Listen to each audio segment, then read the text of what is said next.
Lithuania stands up to China. Wow.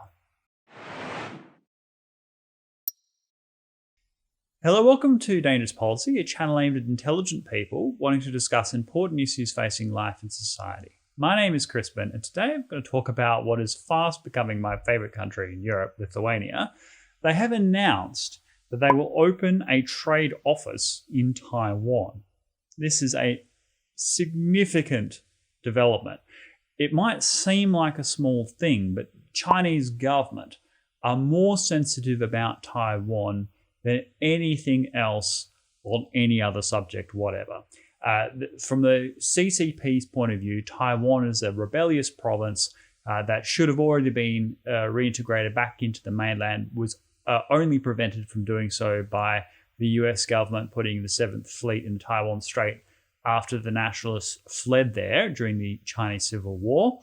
And from China's point of view, you can't engage directly with Taiwan because Taiwan is a subnational government of the Beijing Chinese Communist Party government, and therefore any dealings with Taiwan should be through Beijing. That's the view of the Chinese Communist Party. And thus, if you have an embassy or a trade mission or something like that in Taiwan, that is considered to be of the gravest possible offense to the Chinese Communist Party because you're effectively recognizing Taiwan as an independent country. So the Lithuanian foreign minister's announcement, Gabrielis Landsbergis, I hope I've pronounced that right, he announced that, look, they're getting fed up with Chinese Communist Party manipulation of the government, and therefore they are opening a direct trade relationship with Taiwan. The Lithuanians have said that they've gotten almost nothing out of the One Belt, One Road initiative, the 17+1 Chinese-led trade forum, and that the Lithuanian government is saying, well, it's not worth compromising our sovereignty and our values for the sake of a few dollars. We're going to stand up for what's right in our principles as a liberal democracy and Western liberal tradition, and in solidarity with another great democracy of the Confucian tradition, Taiwan, and thus, stand shoulder to shoulder with them and not, prostrate themselves before the Chinese Communist Party. This also follows a major scathing report from the Estonian government that looked into Chinese Communist Party domestic manipulation of the Estonian government affairs, which said that the Chinese government are trying to manipulate the EU policy, are trying to manipulate Estonian government direction, investment, trade relationships. Of course, Estonia is a great technological hub of Europe, wanted to be incredibly reliant on Huawei. And so the Estonians are taking steps to protect themselves from Chinese Communist Party manipulation. And Lithuania has not just done that, but actually taken the even bolder step of saying, actually, we are not going to become dependent upon a totalitarian communist dictatorship. We know where that leads. We've been in this position before, and thus we're going to uphold and protect our Western liberal traditions and values. And Lithuania keeps doing this, right? They're a country of 3.25 million people, something like that, and yet they're willing to, protect the government in exile of Belarus, these people that were fighting for democracy and freedom against the Lukashenko regime. They're living in Lithuania. They're looking. They're standing up for the rights of Alexei Navalny and making very strong speeches, criticizing the Russian government, who's right on their eastern flank, about the rule of law and the suppression of Alexei Navalny's rights. Navalny, of course, being the opposition figure, was poisoned with nerve agent Novichok. And Lithuania is the strongest voice, encouraging the Western Europeans to do more to uphold liberal democracy and traditions, whether it be through increased NATO defense spending, standing in solidarity with the United States. A new poll came out, says some 86% of Lithuanians encourage greater American deployments on its soil, therefore compromising their own sovereignty, but in the greater good of protecting Western liberal democracy in that region. and they're putting their money where their mouth is. They've got much greater rates of defense spending increasing than just about any other country in Europe. So it's not like their $1 billion defense budget will be able to protect them fully from, let's say, Russian aggression. But what it does do is shame the Western European allies, Germany, France in particular, to say, look, we are doing our bit of spending for NATO as is required under the UN under the NATO Charter. We're pulling our weight as a valuable US ally. Why don't you do the same? So, of all the countries that talk the talk, Lithuania is probably the only one walking the walk, right? They are standing up against China's Communist Party influence. They are very strong on the Uyghur question of the ethnic cleansing of Uyghur minorities in the Xinjiang province. They're standing up for the rights of people in Hong Kong. And they are standing against a country that has 1.5 billion people at a time where the Germans and the French and others are falling all over themselves to get that juicy Communist Party money. And the Lithuanians are saying, look, no, we're not just an economy, we're a society, and our government stands up for our values, not just our economic well-being. And we're not willing to accept the impinging on our national sovereignty and our human rights beliefs for the sake of a few extra soybeans. Like it's just a very ethical, principled, self-sacrificing position for this plucky little country to take, and to open up a trade mission in Taiwan in open defiance of the Chinese government. This isn't just like saying, oh, we don't want Huawei investing in our networks, or we don't want we're not going to sign this new, free trade agreement.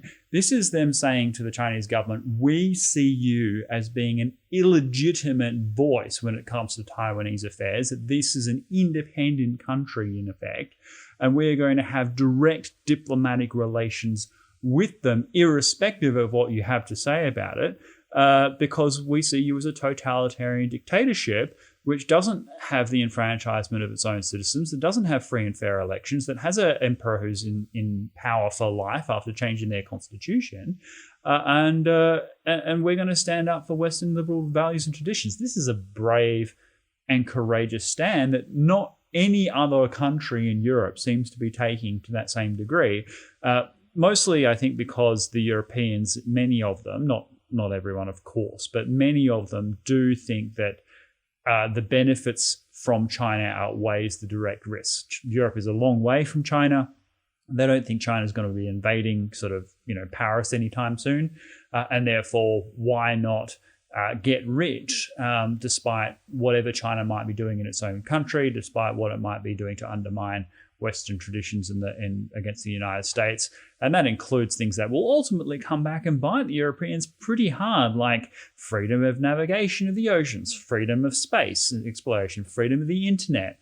These are things that they do have a direct interest in. And the Estonians, to their great credit, have recognized that as a highly advanced technological country, another one of the great Baltic states, along with Lithuania and Latvia, to kind of recognize the direct threat that the CCP poses. There are strong voices in the UK that are standing up against the CCP. I think Nigel Farage probably the most famously, but Boris Johnson himself has resisted a move along his own backbench. There was going to be an amendment put through by the Conservatives to say that the British government couldn't enter into any trade relationship with a country that was found to be committing acts of genocide or ethnic cleansing.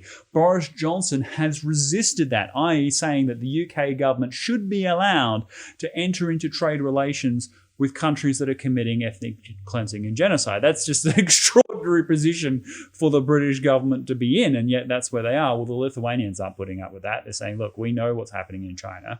We know what impact that's having, and we're going to stand up for what's right, and we're going to do that in an open way by essablishing a relationship with Taiwan, and we encourage other people to do the same. Now, I would caution Lithuanians here, because it's an incredibly brave stance to take. It's very principled. You have my full support.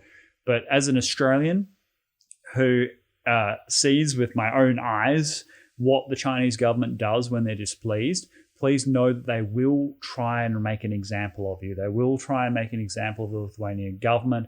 There will be retaliation. There will be a response from the CCP. They won't take someone opening up effectively an embassy with Taiwan lying down. They just won't.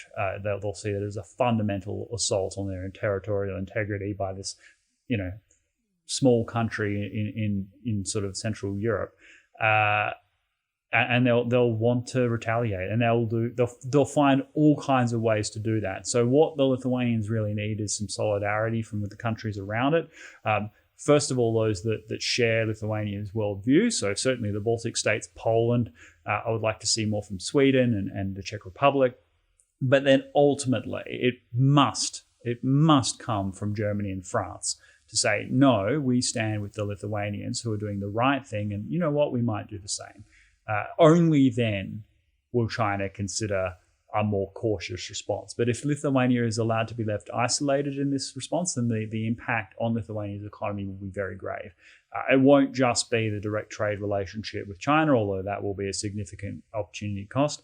The Chinese will lean on their Russian friends to stop, buying Lithuanian dairy products and all kinds of things like that. And this will have a severe impact on the Lithuanian economy. So although it's a small footnote in the world news today of Lithuania kind of opening a trade mission in Taiwan, this is of profound geopolitical significance. And while the Lithuanians have my absolute admiration and support for doing something that is just putting the Germans and the French to shame, to be honest, I really hope that a lot of work is going behind the scenes with the Lithuanian diplomatic, through the EU, through various postings in Western Europe, to see what kind of support for this move they can receive from their Western European friends, and what measures they will undertake to meet any cost or any lost earnings that come from China's retaliation, which is sure to come. I will cover how China responds. At the time of recording, the Chinese embassy in Vilnius had nothing to say on this subject. I'm sure we will hear something about it from the Chinese Ministry of Foreign Affairs in due course, and then also just from Chinese behavior, where the money goes, what the trade relations with Lithuania, how frozen Lithuania will be when it comes to its partners, and how isolated it is with Western Europe. I will certainly be a strong proponent of Western Europe standing up for Lithuania, doing the same thing themselves. And I will certainly be calling out anything that happens in Western Europe where they fail to do that, because Lithuania is taking a bold move. And sometimes it just takes that one country, that one small country, to do what's right, and everyone, all the cards fall into place. I know that the American government will certainly be supportive of Lithuania in this respect. They certainly have my admiration, and congratulations to the Lithuanians for doing this. But be mindful that the cost is great. And it like, as an Australian who sees what's happened with the wine industry, which sees what's happening with barley and potentially in the future coal and minerals, like the Chinese government, certainly with our tertiary education system, like Chinese students have stopped coming. The impact is major. Now, of course, Australia's economy was always more dependent on China, but China has many friends around the world. China is the major trading country of many countries that are reliant on China, and China is not above using that to manipulate. So if Germany has a massive export of cars to China, for example, the Chinese might say, look, unless you stop trading with Lithuania, or unless you get Lithuania to reverse its decision on Taiwan, we're going to stop buying cars.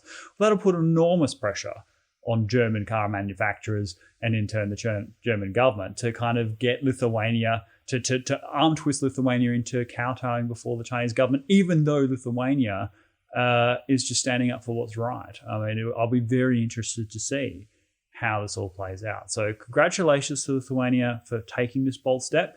I am expressing my degree of worry and concern at the same time, because I don't want Lithuania to be left isolated, even though it takes just one to say, look, I'm not afraid. I'm going to stand up for what's right. And do what everyone knows is the morally right thing to do.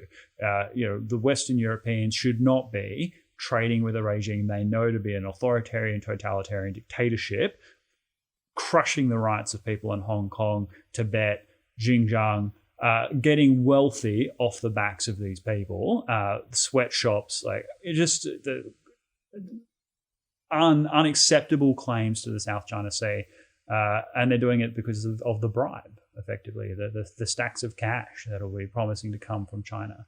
And Lithuania is the one country in Europe to so far reject it. Hopefully many others. Anyway, I just wanted to report on that. I'll leave some links down below to for people who want to read up on what Lithuania has announced. And again, I will certainly cover any response from China. Thank you very much for watching to this point. If you haven't already, please like and subscribe. Let me know what you think. Do you think Lithuania is doing the right thing here? Do you think it's a bold move? Do you think that the risk outweighs the cost for Lithuania? Or do you think that this is just going to be, Lithuania being left isolated? Let me know your thoughts down below. I'd love to hear them, and I'll see you in the next video. Thank you.